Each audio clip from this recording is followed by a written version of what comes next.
Allez, on continue tout de suite avec un autre volet de notre émission. On va parler maintenant du diagnostic, puisque une fois que les symptômes sont là, vers qui un patient doit se tourner et quels sont les tests qui sont réalisés justement pour poser ce diagnostic, professeur Carbonel? Alors, les tests pour poser le diagnostic, bon, d'abord, c'est toujours l'examen clinique, c'est-à-dire l'interrogatoire, un recueil précis des symptômes, leur évolution dans le temps, caractériser les douleurs, la diarrhée. Ensuite, un examen physique, l'examen de l'abdomen, du périnée, mais aussi de la peau, des articulations.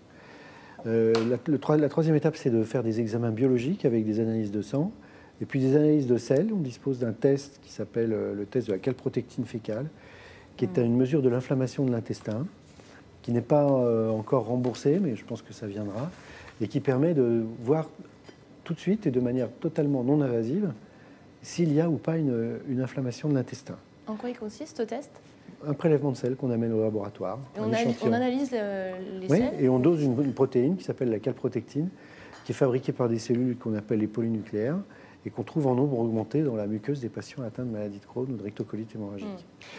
Et ensuite, on fait des examens d'imagerie, donc une coloscopie avec des biopsies, c'est-à-dire un examen du côlon avec un tuyau qui est relié à un écran d'ordinateur. Une caméra. Une caméra.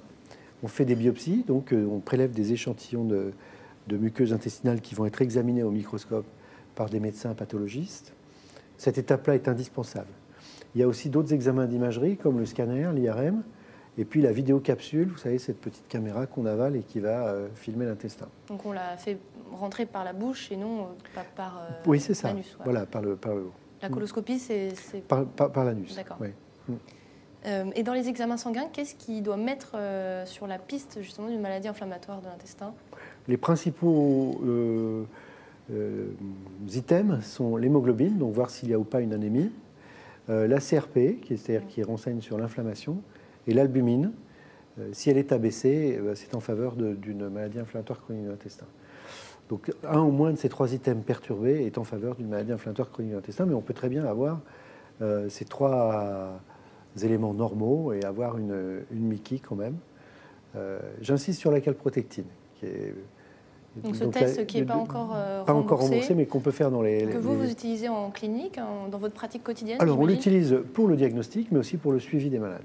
D'accord, pour voir l'évolution de la maladie. Exactement, pour éviter de faire des coloscopies trop nombreuses, parce que c'est quand même un examen qui est utile au diagnostic, mais qui est extrêmement invasif. Bon, il faut une anesthésie, passer une préparation, enfin c'est assez pénible quand même. Donc, Et en général, combien de temps il faut entre les premiers symptômes et la pose du diagnostic, en moyenne? Quelques semaines à quelques mois. C'est plus long pour la maladie de Crohn que pour la rectocolite hémorragique.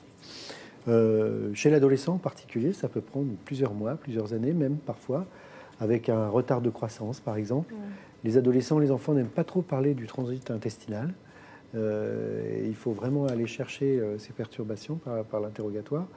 En revanche, ils sont fatigués, ils ont du mal à grandir, voyez. Et ça peut prendre des mois, parfois un an, parfois un peu plus. Sans doute que l'intervalle de temps entre les premiers symptômes et le diagnostic est trop long. On devrait pouvoir le raccourcir, peut-être en généralisant les examens non invasifs tels que ceux dont on vient de parler. Pour la rectocolite hémorragique, mais on l'a déjà dit, il y a du sang dans les selles, donc voilà. Plus facile. Ouais.